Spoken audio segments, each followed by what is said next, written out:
Here we go. Live to the world. No, I don't want that on top chat. I want that on live chat. There we go. Have a little diddly fiddly. Let's see if this works. No, that's not worked. Okay. Well, if there's anybody out there, let me know in the chat. But for the moment, you will all have to just simply enjoy watching me click around, test this new YouTube chat setting thing that is supposed to be really awesome, but does not appear to be working right now. So let's try Control V, the YouTube chat, into that box that it's supposed to go in.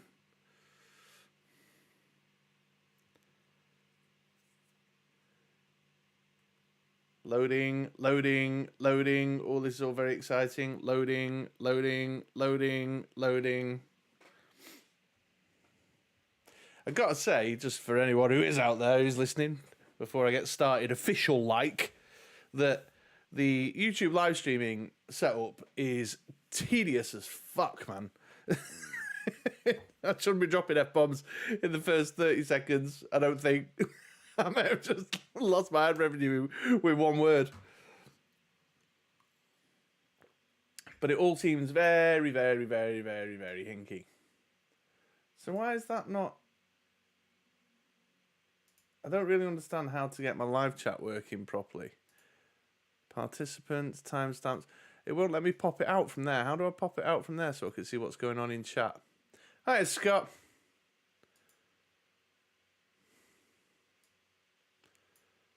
You are currently watching me trying to learn my way through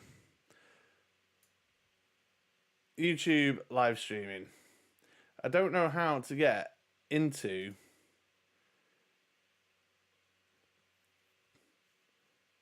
this current live stream. That says go live, but I am live. Yeah, I'll give it another few minutes. It looks like Curtis is around as well. Learn how to easily insert... no, don't need that. Okay, hang on. I think I'm onto it. Oh, here we go. So if I copy that link there, like that, and then put that link in here, like this, you're all watching me technical support myself with a web guide over here, trying to figure the goddamn thing out. Come on. It's loading. It says it's loading. This is promising, I think. Now, I wonder if I can close that.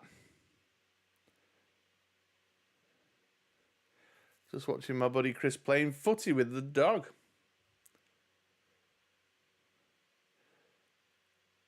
Still says loading.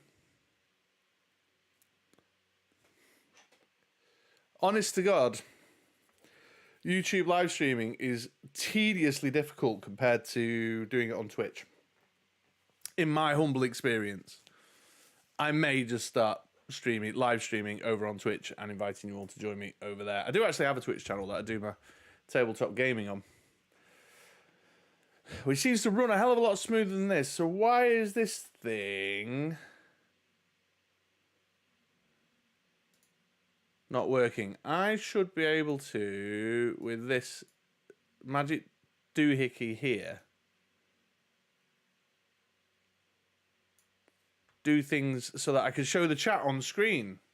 So that when someone makes an excellent point, when I actually start talking about some adult collector stuff in a minute, when somebody makes an excellent point, I can go, well, let's put this excellent point on screen, and everybody can see it if they're watching the video, the VOD playback or something. But it does not seem to want to freaking well work, and I do not understand why. But I have followed the tutorial to the letter. But the tedious problem with YouTube live streaming is that the only way you can get your chat working is to go live. So you can't get anything done, like run a test or make sure it's working, unless you're literally actively live, which is stupid and very annoying. So if I jump over here now, I can also slide myself over here so you can see me. There should be a little box in the corner, sort of around here-ish, where I can pop up the chat. For fuck's sake. And it made it look so simple on the YouTube video that I watched that taught me through it. Hey, Connor. I'm having a big old whinge about YouTube live streaming. But I'm trying to avoid using StreamYard for a number of reasons. Although that may well be what ends up happening eventually with this. Because I already use the OBS, the online broadcast system, for my Twitch streaming. So I don't want to have too many different things. You know what I mean? I just want to have one thing, and then when I'm on Twitch, I can press the Twitch button. When I'm on YouTube, I can press the YouTube button, and then it's all fine. But it may well be that I have to have two things. We'll see. We'll see. Love a grumble. Well, it's just tedious. It's really just tedious and difficult. YouTube live streaming are more tedious and difficult than it should be. I've already had a big old whinge about being unable to test my chat functionality without going live.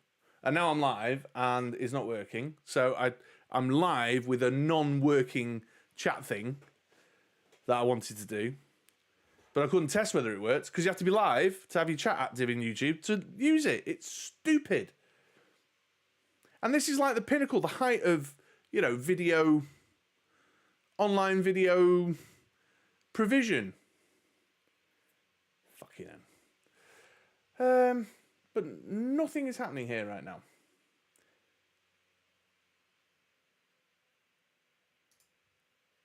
Nothing's going on. There should be this lovely little white box here, and I should be able to select chats and have them pop up on the bottom of my screen looking all lovely there. I can't, and I'm pissed off about it. But I can spend a lifetime sitting here fucking about with settings in this, like I know what I'm doing. Better reboot? No, don't be silly. Reboot. There is obviously something I am missing. I do have prepared material for the live stream. I have prepared some stuff. But I wanted this to work. Maybe it's that.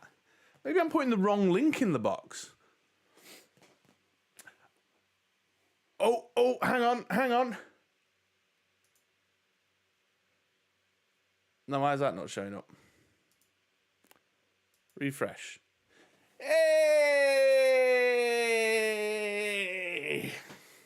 Check me out.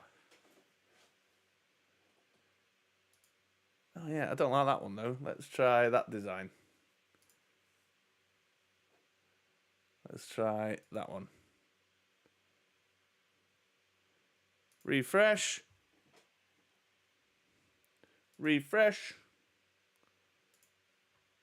Yeah, I had the wrong link. I put the wrong link in. Oh, my days. There we go.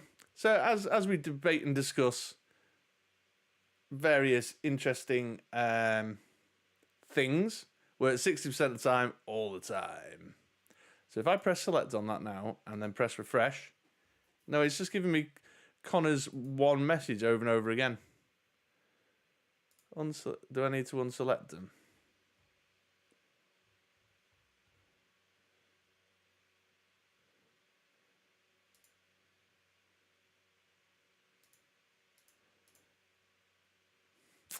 No, this still doesn't feel right to me. Right. Ha ha ha. Da da da da da. Right, the problem I've got is the one over here is not working, but the one over here is working. That's fine. I can work with that for now and figure that out later. So I'm just going to shut this one over here. You just closed the dockable window. Yeah, that's fine. Right, here we go. It's time for... Listen to your friend Chris. Where I ask you to listen to me, your friend Chris, talk about my life and times as an adult collector.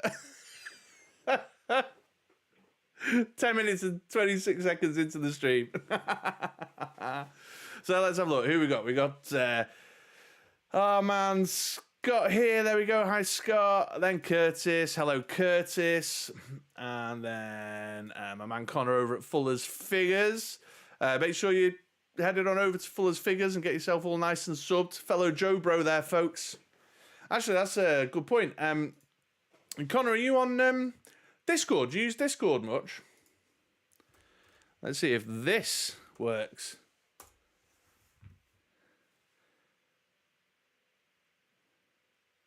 No, that did not work. All right, I'll get you a link. But if you're on Discord at all, Connor, we've got like a little G.I. Joe Discord group. Little chat room on the go, which is very, very exciting. All right, so listen to your friend Chris. I've got some stuff that's caught my eye over the course of the week. I've set up pictures to go in my little box here to talk over and discuss things that I've been thinking about. And I'd love to hear what you've got to say about it, either live, you lovely, lovely people who've rooked up to see me live, or if anyone's catching the video on demand, just drop it in the comments down below. So let's not dilly-dally around because it's already 20 past 10 at night over here. And let's have a little bit of a chat about a few things, shall we? If everyone's up to it, you're warmed up. And then if anyone else arrives, then, they can play catch-up when they get here. Yeah, all right, I'll get you the link over then, Connor. You can come join the Joe Bros. I could do with some more people from this side of the ocean, so I've got folks to chat to in the daytime. Where should we start? Let's start with this. Okay, so packaging changes was on my mind earlier in the week. How do we feel about packaging changes? So obviously the packaging change around hi UB Playton. Long time subscriber, glad I could catch alive. Hey, thanks, that's really lovely. Thank you, UB Play. Great to have you here. Nice to have you hanging around these parts. And I'm glad you enjoy my review style as well. We can talk about that a bit later on if you like. But right now we're talking about packaging changes. Yo, Chris, Slut Van Waller. I'm definitely getting this video demonetized. I've said fuck about 15 times in the first few minutes, and now I'm saying slut. But welcome, Slut Van Waller. I'll wait a minute until we get started proper then, because people are just rooking up and just generally chat it out. Hey, have you all seen me Airborne vid? Airborne came. He rolled in last Thursday. Lovely bit of import stock from the Great Cold North, this one. One of the stores up in the colonies there sent this over to me. I've loaded him up with the Crimson Guard rifle because it's a better look for him. Banging figure, folks. Check the review out.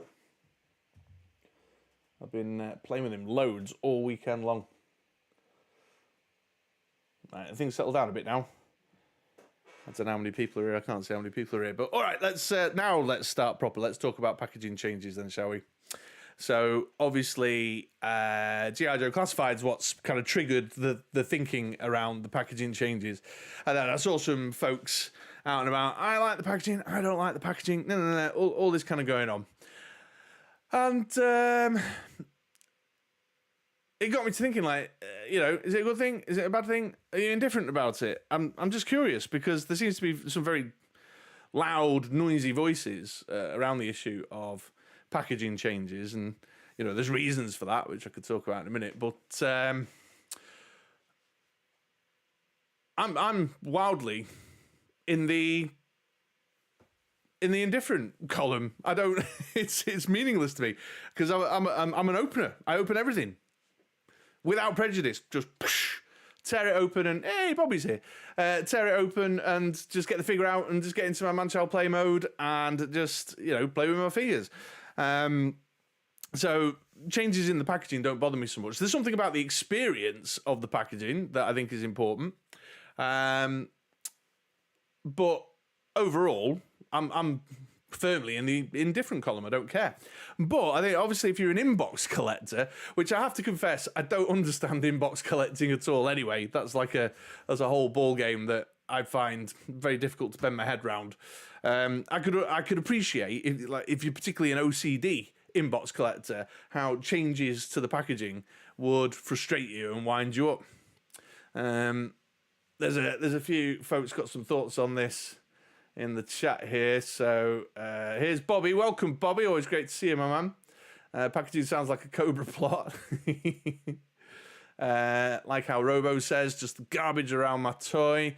Yeah, absolutely. Boxes are for recycling. Yeah, just get them chucked in the blue bin. It is for me. What's your cardboard recycling? Jason's got a question there. Do you keep the boxes, Chris, or cut bits out and keep them? Yeah, so no, I don't keep the boxes, except for I keep the backing cards. I do have a little pile waiting to go in the bin down here, but I keep a small collection of the G.I. Joe Classified's a great example of that. I keep a small collection of these backing cards. Yeah, I've got a couple of Dreadnought ones, a couple of Cobra ones, a couple of G.I. Joe ones. No, not every line does a nice little kind of backing card out. Obviously, when I was a kid, and I reckon many of you will share this sentiment, I used to cut file cards out, keep file cards and stuff like that. But in my older age, and certainly with the way file cards are with G.I. Joe Classified now, I don't particularly bother. So yeah, it's very, very rare for me to keep the packaging. Very rare. And your Serpentors and your Dr. Mindbenders of the world as well. I'm just like, yeah, whatever. Gone. Packaging out. Binned.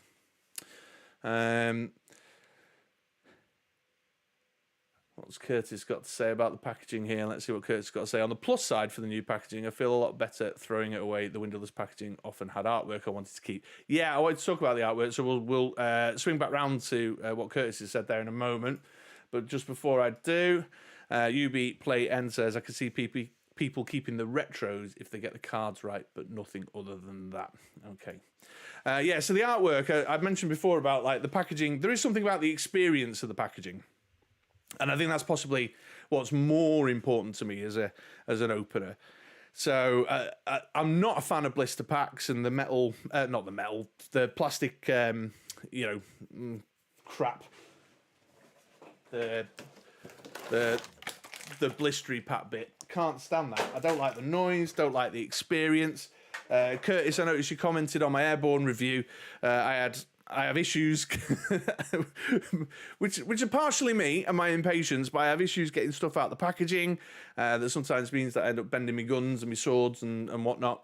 So I'm not into the sound of it. I hate it when they're tie wrapped in within an inch of their life. That does my head in, and inevitably I always miss one with the scissors. So there's something about the experience with the packaging, and I have to confess that with G.I. Joe Classified in particular, the plastic-free packaging, I actually quite liked the little, the tray and the little Foot Locker weapon box. I quite enjoyed that as part of the experience.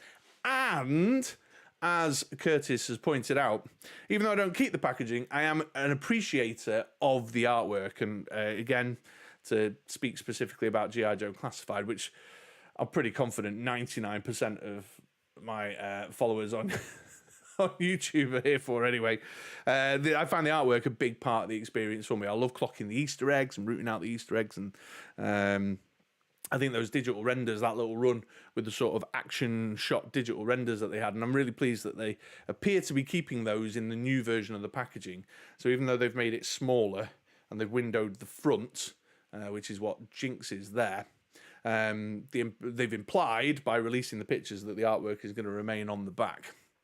So there's something about the experience where the box, as an opener, I want the opening experience to be smooth and enjoyable and interesting and not to take too long or be annoying in any way. So get rid of all your crappy tie wraps, but also with lines like G.I. Joe Classified, the artwork. Although, what I will say is, when I think back to when I was picking up Black Series, or when I think about like Marvel Legends, the impact of the artwork on those feels significantly less to me than G.I. Joe Classified. And I think with Marvel Legends in particular, that's interesting because it's a comic book line, you know.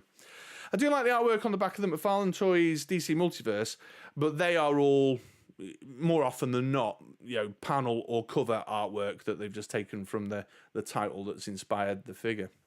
So as an opener, there's something about the experience, and because I'm just programmed that way, and I think by the looks of what's going on in chat, most of you guys are programmed that way, there's the experience of keeping it in the box is just, you know, meaningless to us. Let's have a quick catch up with the chat then and see what folks have got to say.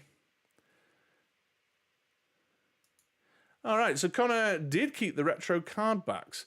So how did you go about? See, this is so I've seen a few people with retro card backs, and they've kind of mounted them on the wall in box, you know, in box figures, and mounted them on the wall, which I can kind of see as a nice little sort of interesting sort of wall artwork, and it makes a bit more sense to me, especially if you're trying to nostalgically, you know, replicate that sort of Toys R Us experience in your man cave or whatever.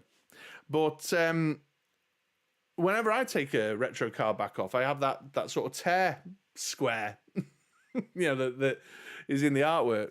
So I'll be interested to know how you managed to do that, Connor, without making a total mess of it. But again, that might be me. I'm just such a cack-handed, thumpy, you know, aggressively unbox my stuff because I'm so impatient to get my hands on the playthings, you know. Scott's not an inbox guy, but isn't the figure more important than the box? As long as the figure is visible, isn't that the key? Yeah. But that's more about the window packaging, isn't it? So the you know, we've seen stuff around Super Awesome Geek Show that I know from over at Vern Rants. Connor is good friends with John over there. Like coming out of Targets and opening his box and be like, why have I got 3 carrots in here or whatever it is, you know? So you've got that element. And then, of course, also as a collector, you can eyeball it, can't you, for crappy paint applications and dodgy limbs or whatever. You know, you can keep an eye out for that kind of stuff. So having a window on your packaging is a part of the experience for sure. Now, I almost exclusively buy my figures online. Almost exclusively. All the independent retailers over here in the UK that I shop with are quite far away, so I don't shop with them, you know, in their brick and mortar stores, and so I order online. The stores that are near to me, I tend to avoid using. It's like Forbidden Planet and stuff, which the price is always a bit inflated, and I don't like using the kind of big, more corporate places. So the window packaging has less of a significance or an importance to me because either way, I'm getting it packaged up, if you know what I mean, because I almost exclusively buy online now. But for you folks in North America, where you're walking the aisles of Walmart and Target and you know Ross and Walgreens or what have you, I can see why that would be an important part of the experience for sure. So yeah, I get that, and of course the inbox collectors are much more appreciative of having the window in the packaging. I just don't get it. I just don't, like you say, the figure's the most important thing, and I want to get my hands on the figure. I want to play with my toy, you know. All right, okay. So Van Waller keeps the boxes. Yeah, okay, that's interesting. But you take the figures out. You don't keep the figures in the box. There's something about keeping the boxes for you. I might be tempted to keep the odd box now and again, if only for, you know, space limitations, really. Scott, like the tray art, folks. Might miss that a little bit, yeah. Plastic bubbles suck, says Van Waller. I entirely agree. They suck big style. I hate the noise, the sound that the audio experience is not great there. Windowless boxes killed the Black Series. So many inbox collectors in that community. Yeah, see, I'm not so deeply embedded in the Black Series community to know or understand that. But there is a kind of a tradition, isn't there, of inbox collecting. You know, that kind of Star Wars memorabilia speculating kind of thing. So I can understand and appreciate why that might be. There is an argument to say, though, that I think windowless packaging was the least of the trouble. Least of the problems going on over in Star Wars Black Series.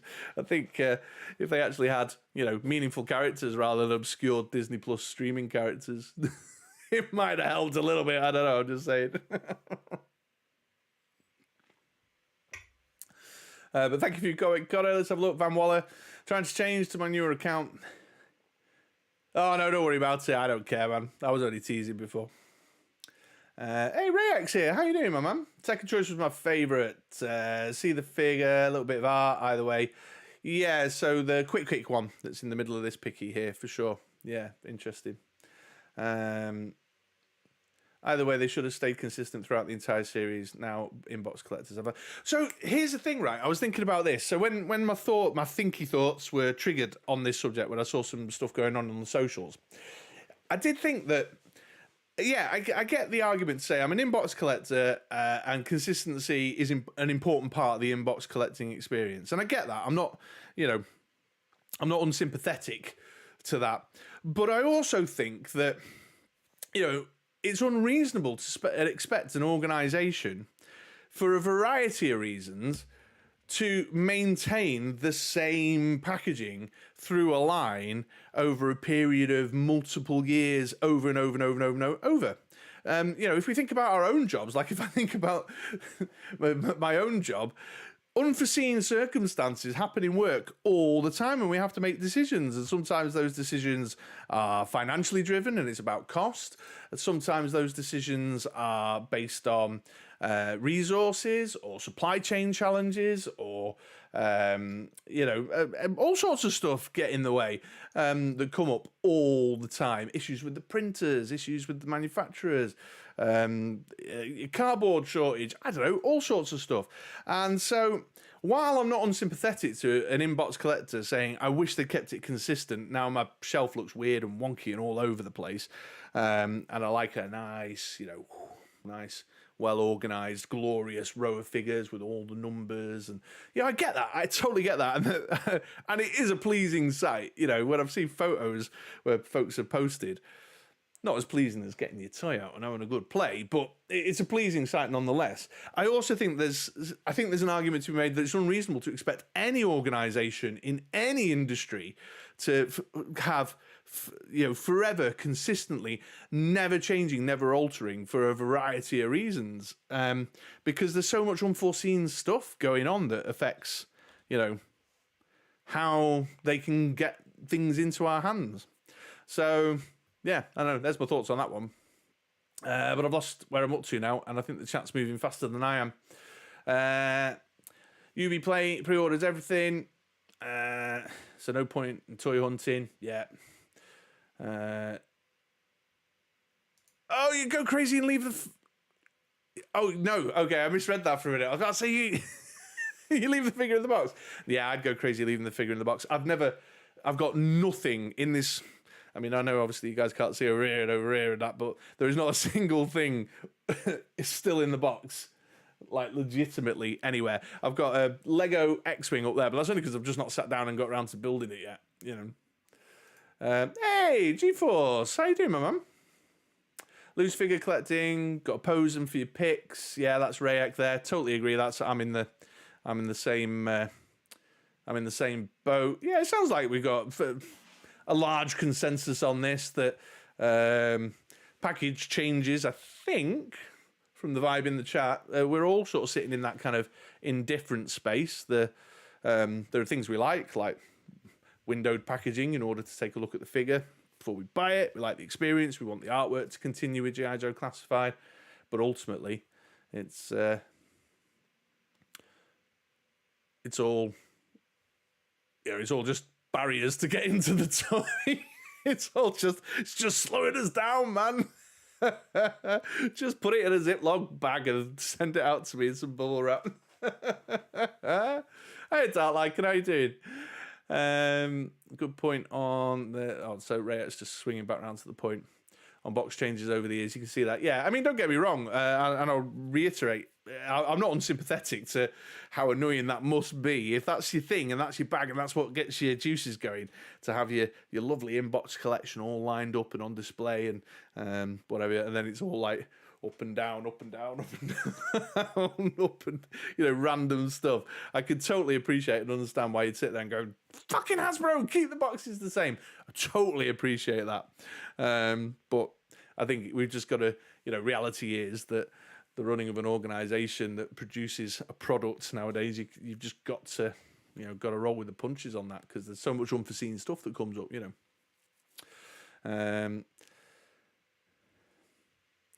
Let's have a look now. Buying strictly online. My favourite was the non-window boxes with the paper ties. Now, those paper ties were sweet. Just snip, snip, snip, boom, figure out. Oh, loved it. No sneaky hidden tie wrap around the wrist. Just as you're getting the figure out and you're like, yeah, come on, I'm about to play. Like, no, I missed the tie wrap. Hate that. Hate that.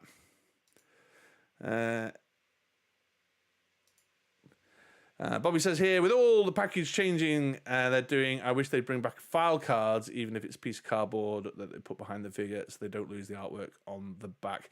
Yeah, now that's, talking about G.I. Joe Classified specifically, which of course is the thing that sort of triggered my reflections on this subject in recent times, in the last couple of weeks. The file card is obviously something that right from day dot, also OG fans of the vintage line were saying, like, what is going on? The file card was such a part, again, that experience. It was part of the experience of collecting and opening up your figure. And it's more tactile, isn't it? Because you could cut it out and keep it. I used to have a little, the plastic sleeves in a ring folder, just with them all piled in. And the file card is not cutting it at the minute. But don't worry, if you watch my reviews, I'll make sure I bring those to life for you and keep you up to speed on all the various skills and talents and specialisms of the figures there. Yeah, and I think that might be the comment that I wrap up this particular conversation on. So Connor over at Fuller's Figures there, just not the same trying to pose a box. Tears of joy. Your emojis aren't coming up on my thing. But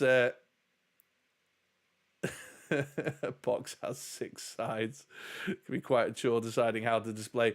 Yeah, absolutely. And when you're looking for a nice dynamic action shot.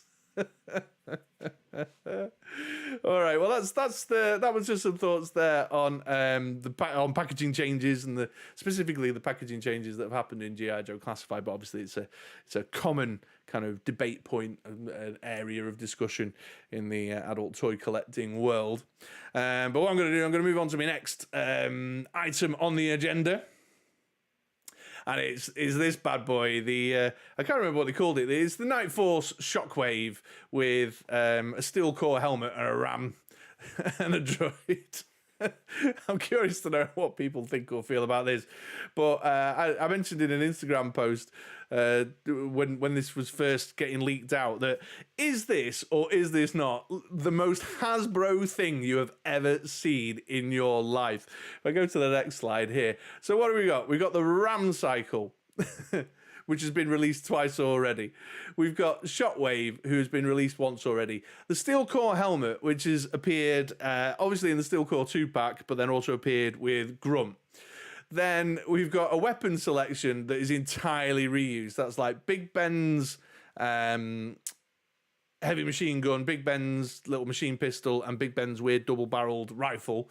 We've then got is that the Walmart Roadblock mini gun, and then a pistol, daggers, knives, and stuff that have all been reused across. And then we've got reuse of the drone from version 1 Firefly, and that's the point really. That is like literally, and then painted black top to bottom. Is that or is that not the most Hasbro thing? The most like explicitly almost pornographic repaint reuse you have ever seen from the organization in your life.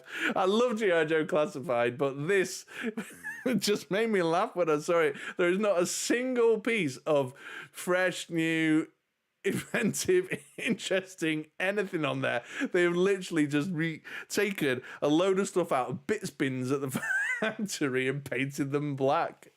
I love it. It made me laugh so much. Oh dear. So what are your thoughts, guys? Let's see what everyone else in chat's got to say about this. Let's see, let's get caught up. Curtis there. I like the colours on the Ram cycle. Everything together does look like a hodgepodge of leftover pieces. Tell me about it. But I don't think it is a hodgepodge necessarily of leftover pieces. There is some intentionality to the reuse, I suspect, here. But there's just something about it's just such a. This is how we do it at Hasbro. Get the bike out of that box. Get the gun out of that box. Get the weapon package out of that box. Oh, chuck this helmet in. We've got some spares left. The helmet, just paint it all black and throw it out there. Connor, avid G.I. Joe Classified Series collector, Shockwave and Ram not for me. Glad for those folks that want it though. Happy to pass. Yeah, that's where I'm at. I've got fundamentally there's nothing wrong. I enjoyed the Shockwave figure when I picked up the mainline release. I don't own a Ram, but that's just because I'm not massive on the vehicles due to display space issues. Really, I can't get it displayed. You can't see my spice racks today, but it's all a bit too shallow. The shelving's too shallow for vehicles. In fact, my Serpentor isn't even on his air chariot. He's stood up. So yeah, and there definitely been folks who've seen that and gone, oh, I like the orange and black combo and blah blah blah, and yeah, totally go for it. Fill your boots if it's your thing. I'm not discouraging. It's just more about this kind of it's just the definition of the Hasbro way in a box. Everything about how they go about it. And it's somewhat of a tradition that they should maintain. It's the 80s way of collecting figures. But it did most definitely make me laugh and gave me a good chuckle there. GeForce Racing, yeah, I'll be getting this one at Ross. So over this side of the ocean, my man, the G.I. Joe Classified stuff doesn't get clearanced out in these kind of big box volume discount stores. There is a retailer over here called B&M's, and I saw some DC Multiverse hanging around in there, which we'll be circling back round to DC Multiverse getting clearanced out in a minute. Got some thoughts on that. And some Super 7s were floating around a little while ago, and some who's that? Beast Egg or whatever they're called. But yeah, we don't see it quite as it's not as common. We don't see it as prevalently as you guys see in North America. UB Play's going to stick with the OG Shockwave. Understand why they're doing it, but I'm passing. Yeah, sure. That double barrel machine gun really grinds my gears. You've been watching too much Analog Toys, my man. Going on about the double barreled gun. Would have been nice if they put a sidecar in to put another figure. Yeah, Bobby, so you've mentioned this out and about before, this idea of a sidecar. And so and in a similar ballpark, I mentioned this when we saw the oh god, sorry, it's getting late over here. I've just had a total brain fart. The quad bike. Because folks were saying, yeah, I want to buy it and put like my Crimson Twins on it and stuff, which is the same kind of space there. Rayek, very Hasbro, at least the colour scheme is decent. Firefly War, Shockwave, Big Ben, Steel Trooper, Artillery, Roadblock, all in one. That's right. That's right. My wallet enjoying the breaks, yeah.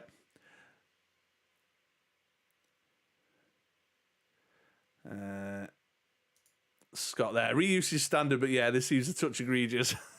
Has this become a signature Hasbro thing? Frankensteining together a multi-pack or deluxe set to milk a few extra shekels. I don't know. I mean, you'd have to ask Hasbro, but it felt like that to me when I saw it.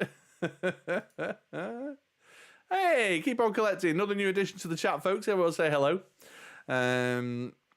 Clinking beer mugs, listening while working. Yeah, okay. Well, don't work too hard, man. It's not worth it. The ferret, thank you, Curtis. Jesus, I knew that as well. Just having a minute. Been busy, been busy at work. There you go. So, yeah, this Night Force Shockwave thing, they've given it a name. I can't remember what the name was. And there's more Night Force on the way, isn't there? We saw leaks of the Sergeant Slaughter and the Spirit with... who was Spirit with? Lowlight. Night Force versions of them. I've got the Night Force. I went in on the Night Force Big Ben, but I didn't go in on the Night Force Tunnel Rat. I went on mainline Tunnel Rat. I kind of like the Night Force Big Ben, but I was saying the other day that I don't like buying duplicate repeat characters. Not something I do particularly often, unless there's something to turn my head and make me want to upgrade or make a change. It was Jason I was talking to with it, who's a regular in the comments, and we agreed that Baroness is, the Baroness would be one, if they did a re-release of the Baroness, but with the new book that they've used in the triple pack, but in a classic uniform, either a animated series uniform or a classic black, jumpsuit type thing. Then I would consider that's like a duplicate. And I don't know how many Batmans because of all the different kind of artist interpretations of Batmans. Hey there, Reels in. Welcome. So yeah, the Night Force bite was just like, it just made me laugh. I don't know what else to say there. Right, I think I've got the McFarlane locked and loaded next in my... Yeah, there we go, McFarlane Toys. So I posted this on Instagram the other day because, look, I know it's starting to feel like this is a Todd McFarlane hate channel, and I swear to God it's not. I've got, in fact, some of my DC Multiverse are out right now. And I do enjoy them to a certain degree, although there's problems there. I put a video out recently about kind of my thoughts and feelings about slowing down my collecting in that space. But this really, we're talking about grinding your gears, Connor. This ground my gears severely the other day because I saw someone on Twitter, X, whatever, post this. Saying, hey folks, get yourselves down to Target. They've got the McFarlane DC Multiverse Animal Man going for $12, and Red Tornado was there for $12. And it was a batch of characters being clearanced out at discount in Target that haven't even had a fucking release over this side of the water. I'm still waiting for my pre-order.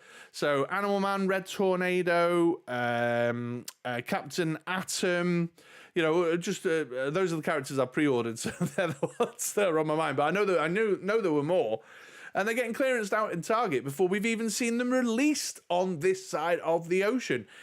And then Todd McFarlane did a live stream on his Instagram or a reel or whatever just today, saying, "Oh, I'm going to give away some. Everyone who entered the competition is going to get a special treat."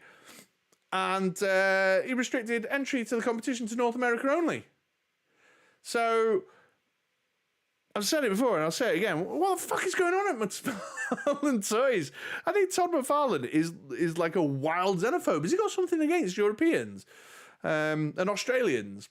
Because I don't know what's going on there. So these figures have been in hand and out and about already for a number of months, and they've gone on discount super quick. But that's par for the course nowadays with any company, not just McFarlane Toys.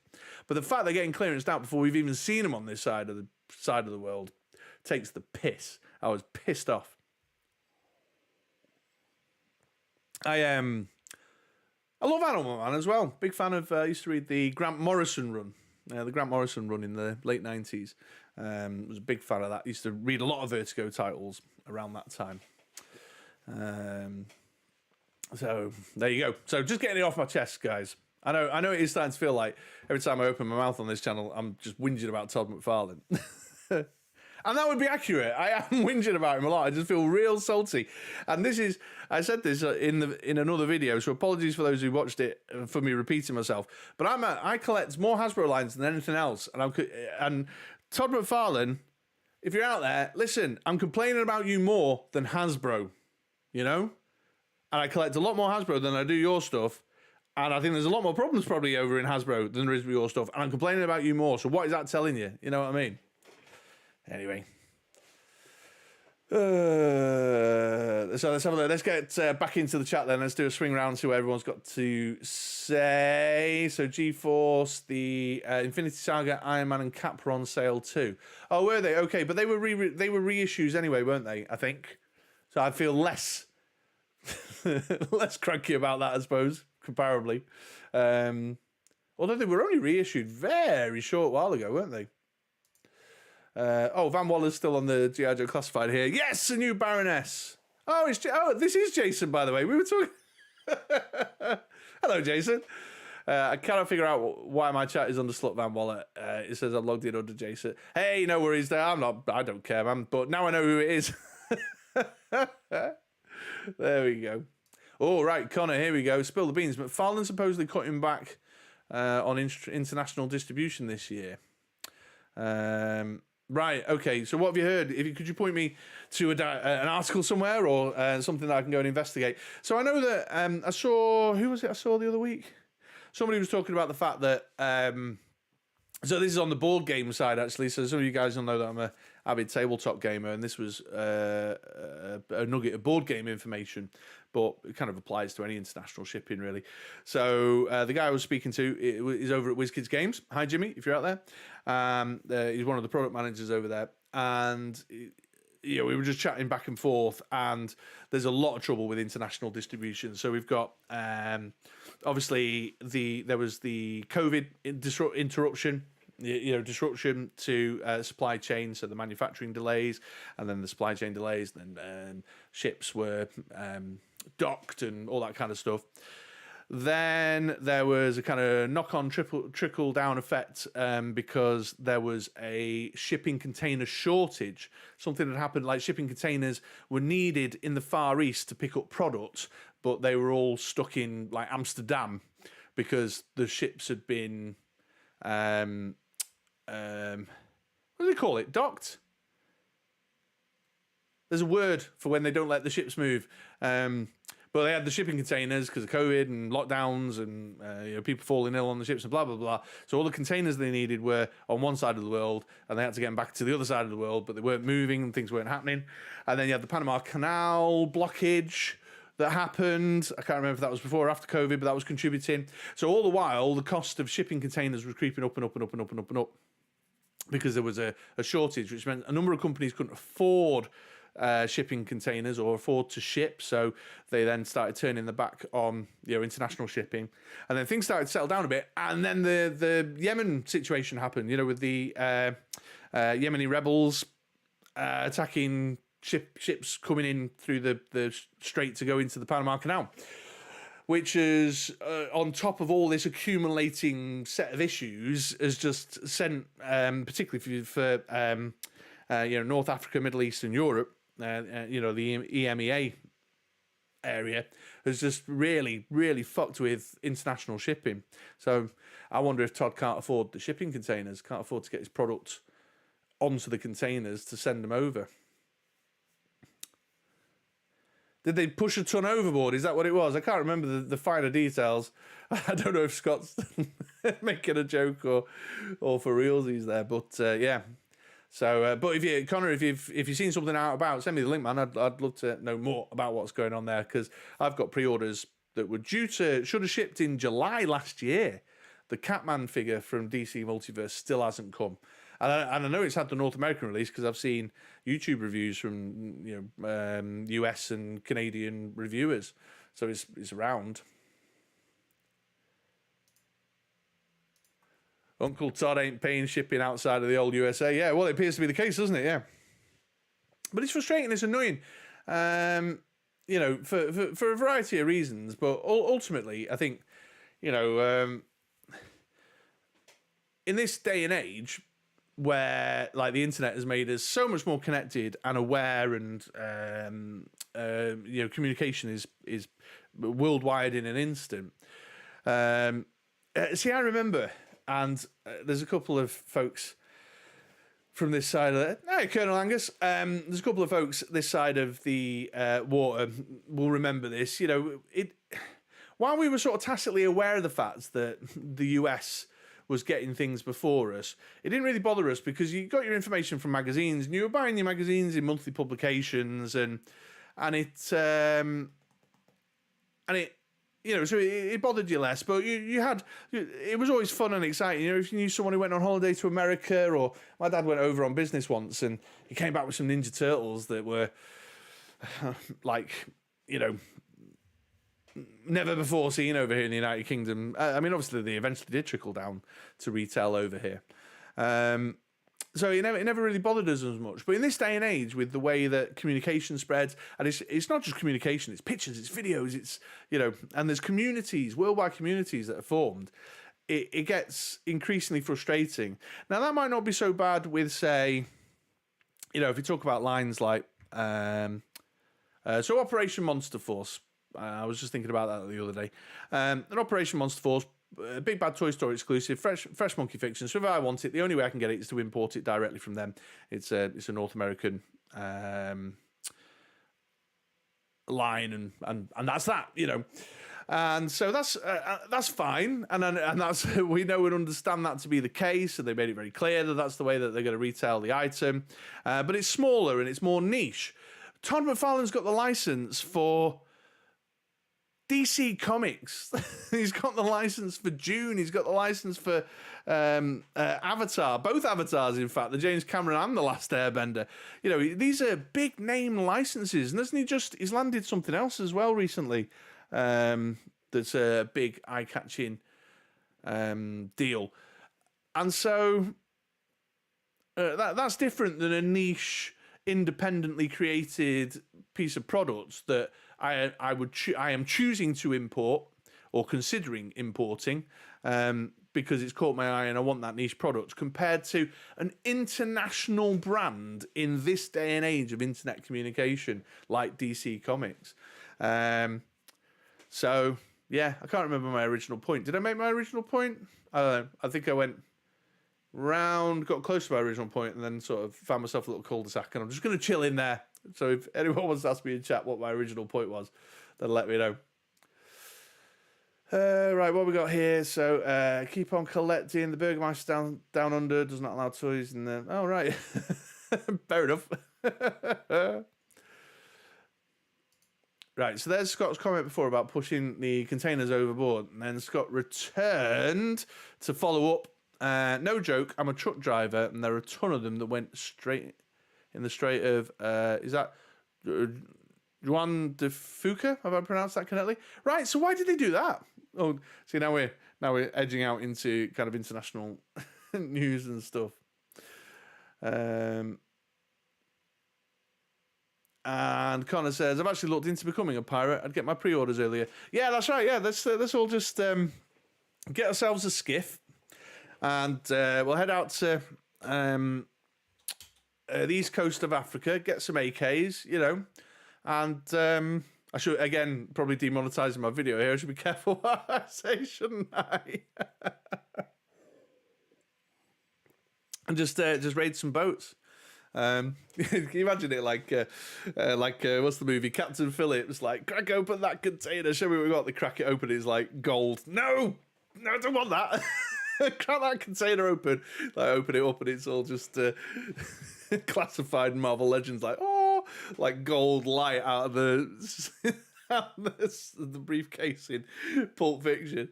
Captain's there like, do you not want the gold? Like, no, give me that container of action figures. I can scout them bad boys on eBay.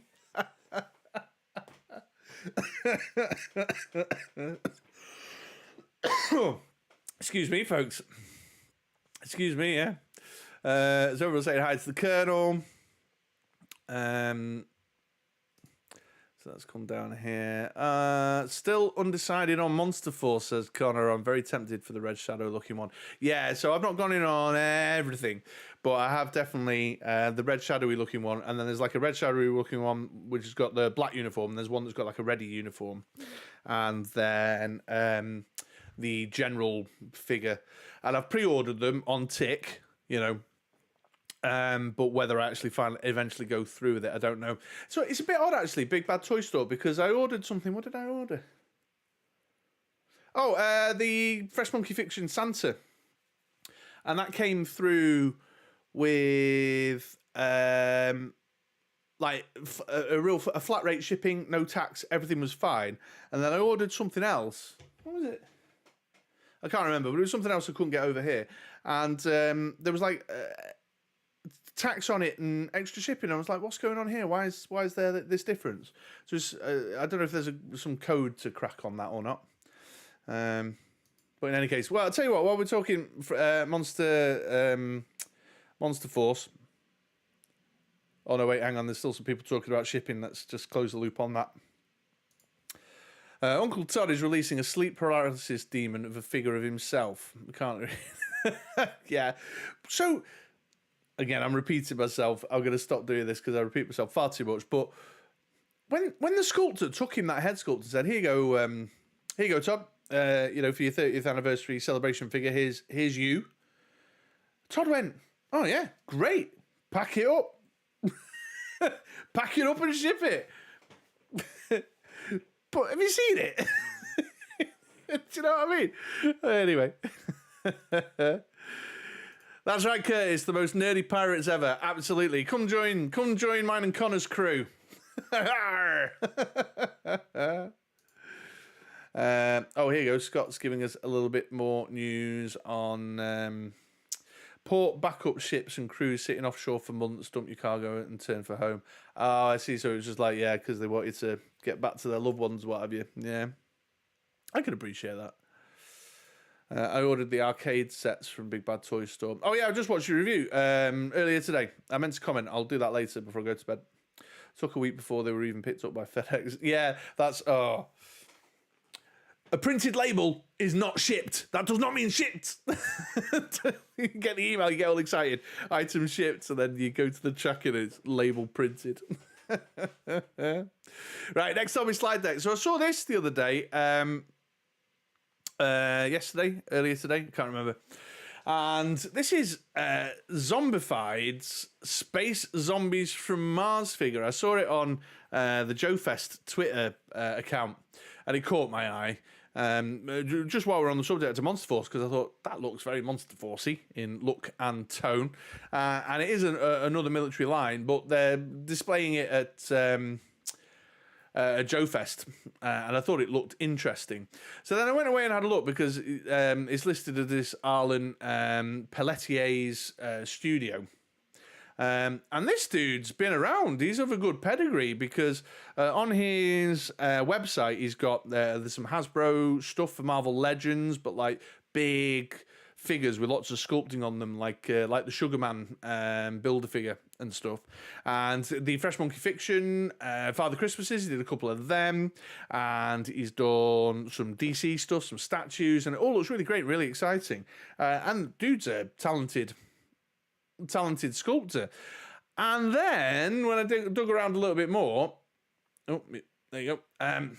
Turns out that PowerCon, he was showing these figures off like three-dimensional models of them. So it's another kind of military theme line, but with this zombie twist on it. Might be one of those to keep an eye on. Maybe if you don't want to go in and collect the full line, but might be something to keep an eye out for. If they've got a good figure for cross-purposing into different lines, or if you're getting Monster Force and you've got G.I. Joe Classified and you've got Action Force, there might be a good figure in there that you can mix in. Or if you're a Marvel Legends and you get the zombified versions of the figures, you might find something. So anyway, I was just looking at it thinking, well, it might not be a line that I go all in on, but I'll be keeping an eye on it because there could be the odd figure here or there that looks pretty decent, like this guy that they were advertising the digital render for.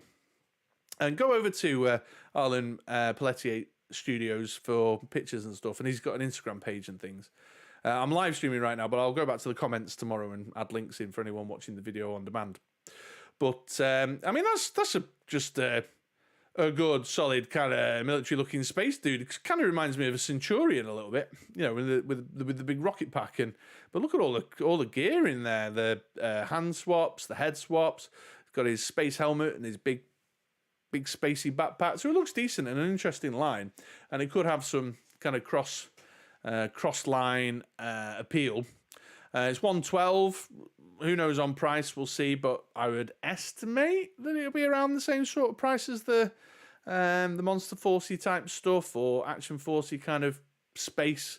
I would imagine it would inhabit the $35 to $40 kind of area, but I'm guessing, the Rob Liefeld stuff was like $80. So But it just caught my eye, and I thought, yeah, I know a lot of folks are into military lines who follow my channel, and things like Action Force, G.I. Joe, etc., are always of interest to us. So one to keep an eye out on. There you go.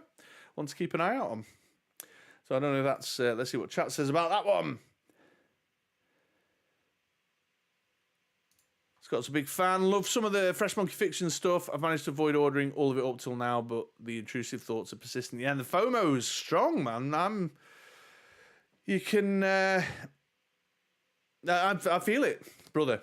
I feel it. I'm right there with you. I am a victim to my own FOMO all the time. In fact, you can, if I just close your message there, this bloody Snake Eyes, this vinyl Snake Eyes I bought, far too overpriced for what it is, and I really shouldn't have bought it, but I did because the FOMO was bad, and I didn't want it to sell out and maybe get it. And it is kind of fun. And to be fair, it has been there, and I'm enjoying it a great deal because it's on my little sort of active display here. But yeah, I feel you, brother. I feel you. But I can't. The thing is with the international shipping on that, and Connor will speak to this. Like myself, he's imported stuff from the States before. The shipping is super expensive sometimes, and some international shippers will only use like courier services, which means that you courier, like the price on some of the courier services international are really expensive. I have actually got a PO box out in North America, and for a long time, as a long-standing adult collector who's been importing stuff from the States, I used to have things sent to my PO box, and then the company that runs the PO box, they'll kind of do a repackage, put loads of stuff together and ship it out on one of these kind of discount courier services. But even their prices now have increased to the point that by the time I paid shipping from US retailer to the US PO box, let a few things accumulate, and then shipped from there to me, it's outrageously expensive.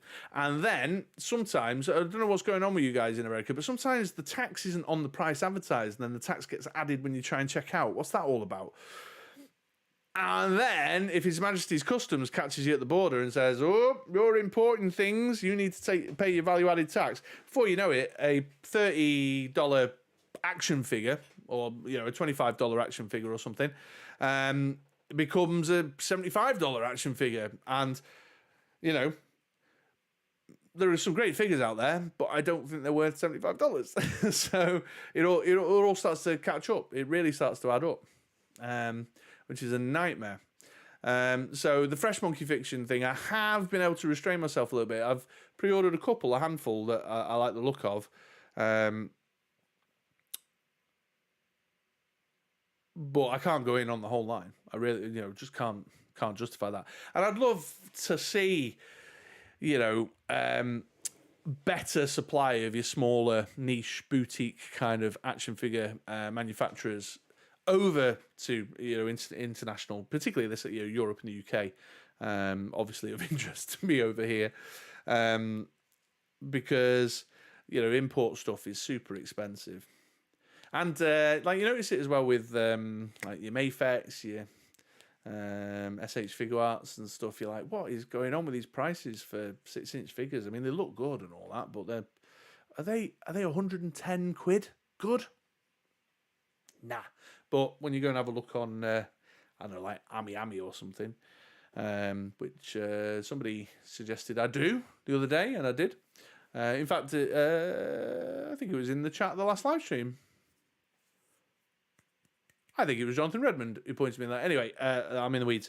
But when you go and have a look, and it's 45, 50 quid for the figure, over there. You think, well, at least that's kind of more palatable. So, yeah, importing. And it'd be great to see. But then, like I say, shipping, we've just talked about shipping issues and stuff. It's a nightmare. Jason's asking, what's happening with Operation Monster Force? There are figures due this quarter, but there's still no updates. Yeah, so on their Instagram page, because I've been keeping half an eye on this myself. Oh, I just opened my Instagram and Tom McFarlane was the first thing I saw. Fresh Monkey Fiction's Instagram page. They posted... well, have you seen the videos? They've done. They did some demos of the figures on some videos on their YouTube channel, and then they posted saying that Things were going to be slightly delayed because of the Chinese New Year, which is where their manufacturing's taking place. Because I've got my eye on a couple of the... So I spent my first YouTube ad revenue check, as much as it was, on a couple of the 4-inch Eagle Force figures, which, again, FOMO, couldn't resist. I said I wasn't going to do it, and then I did. And that's Curtis's fault, because he told me, he said in the comments, yeah, do it. So, Curtis, I did it. And they're due to come sometime soon. So I've been keeping an eye on things that have been shipping from overseas, and I think Chinese New Year has slowed things down. So, yeah. But their Instagram page, they're not too bad at posting up like little updates and stuff. So I'd follow them if you're on Insta, or they've probably got a Twitter equivalent, to stay on top of that. Let's see what Scott's got to say. Real problem for me is that by the time I import them, the cost is ridiculous, and I'm just across the border. Yeah, okay, sure, absolutely. So you feel my pain, man. You get where I'm coming from on that. Absolutely he does, because his next comment, as I was rambling on, is to say, yes, we have the same issue here, no ocean required. Sorry, folks, I should try and keep my nose in what's going on in the chat a little bit more active while I'm just going on with myself, shouldn't I? Same reason I don't go for the HasLabs. Yeah, absolutely. Although the HasLabs, they're like, you know, with the Hasbro Pulse web pages, time delays notwithstanding, does mean it's a better situation for us with international stuff. Yeah. Right, that's it, folks. That was everything I lined up in my, what's caught my eye over the last couple of weeks. So I've done my what I placed on my agenda, and I hope you enjoyed conversing and chatting about those. But before I wrap it up and leave, I'll open the floor if anyone's got any questions, comments, queries, concerns, anything they want to just chew the fat over for I'll do another 10 minutes before I close it up, and then I'm going for a bowl of cereal and then bed. Those Eagle Force look cool. Good advice from Curtis. Yeah, so I've only... Well, you probably could guess which ones I've gone in for, because there's loads of them, like really 80s themed ones. But I've gone for the ones that have the total Palitoy Action Force vibes, with the head swaps on them, because I just thought I could just buy... I think it's 4 of them I've gone in on. So there's like a Baron Ironblood and a Black Major and a Red Shadow and Lizard Dude. Jesus, name, I'm dreadful with names, me. And I thought they could just... That's it then. It would just be a nice little display of 4 in their own, like make my own little Palitoy thing. But then you know full well there'll be a ninja comes along. I'll be like, maybe I should get that and be like that. Do you know what I mean? So they look good, but I'm also a little bit tentative about moving into 4-inch, because then you know what happened next. It'll be like, well, I've got some Eagle Force 4-inch figures. Then maybe higher toys. Then I'll start looking at where I'm a 40k bloody Joy Toy and slippery slope. I can't stop myself, but I'll let the Lord of Visa take care of it, I suppose. Oh, Colonel, what kind of cereal? Sure. Well, I suppose it depends what's in the cupboard at the minute, and what has or hasn't been devoured by the Kiddywinks. I think we might have some Honey Nut Loops, perhaps possibly some Cheerios knocking around in there. The kids like Crave, but I'm not a big fan of the Crave. So yeah. I mean, when it comes to cereal, I'll tell you what I'm a big fan of, and I shouldn't be, but Ricicles. I don't know if that's a thing that's around worldwide, or you don't see them very often over here in the UK actually. But with the little astronaut on the cover, I like them.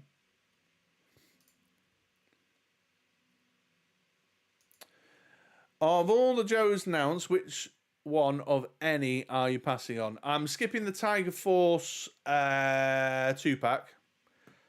Definitely not interested in Roblox and Tripwire in Tiger Force paint jobs.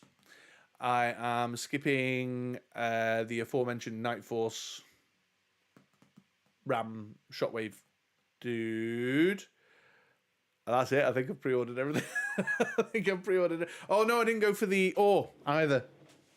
I'm skipping the ore because I didn't buy the His Team lines anyway, because I didn't get a His tank.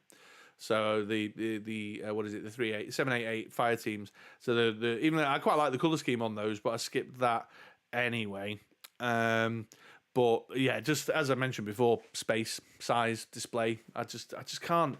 Like my Trouble Bubble, my Air Chariot, and I can get Scrap Iron's rocket launchery thing, but the Trouble Bubble and the Air Chariot, which are the two other kind of main big vehicle things, they never see, in my display. I think Connor, and some of you all know that I change around my display and I just use the same display place and just switch it out.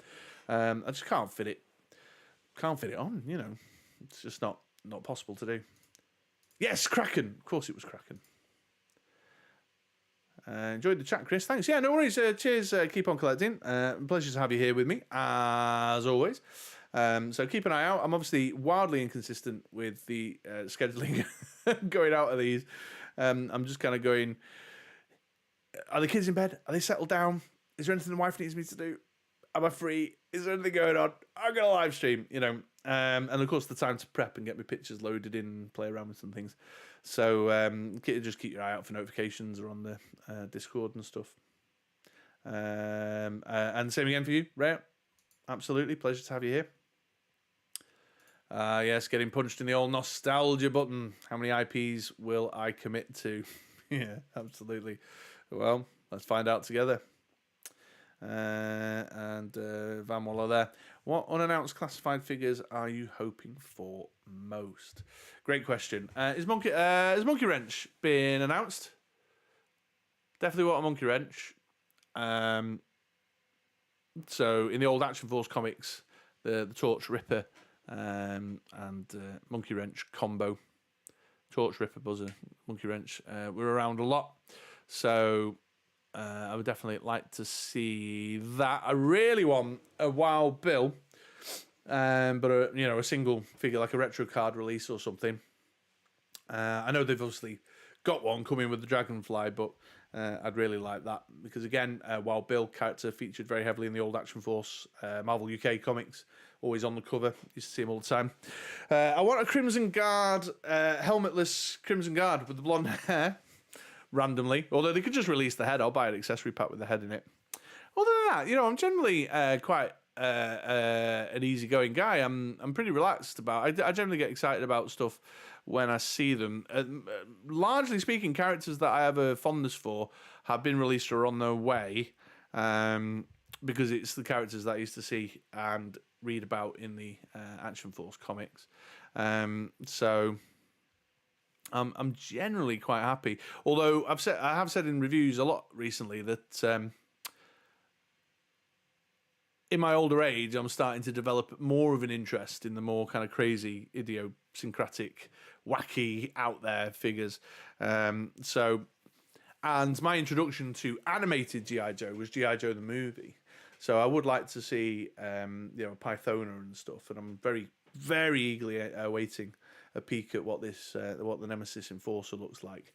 But I'd like those. I used to love those little kind of Cobra La troopers, with the little spitty guns and the pointy like little mosquito looking masks and stuff. But I don't know whether I would like it or not. I'm waiting and seeing.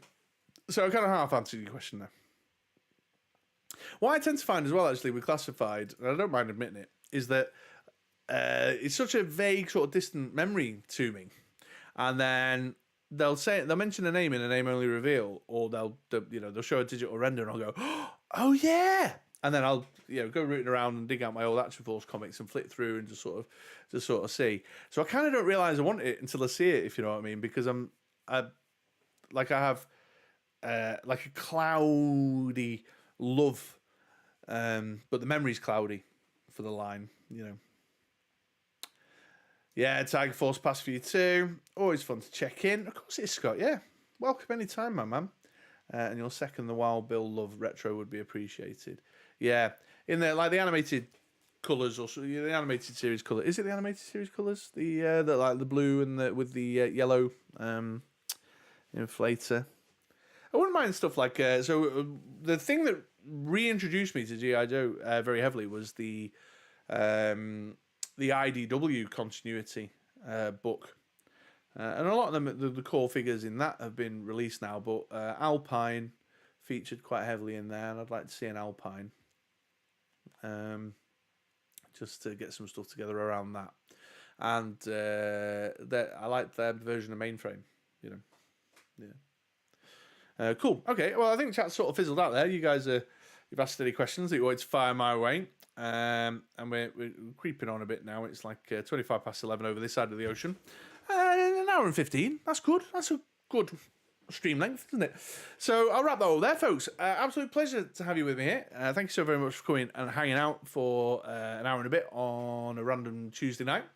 I hope everybody has a wonderful week. I hope Wednesday get over the hump of the week, and Wednesday treats you well. Otherwise, I'll just keep an eye out. Like I said, it's going to be random for a little while until I can get into a groove around some things. But please keep an eye out. Welcome to come join me the next time. Absolutely. I would love to see you. All right. Well, good night or good afternoon. I'll see you again soon. Ta-ra, folks.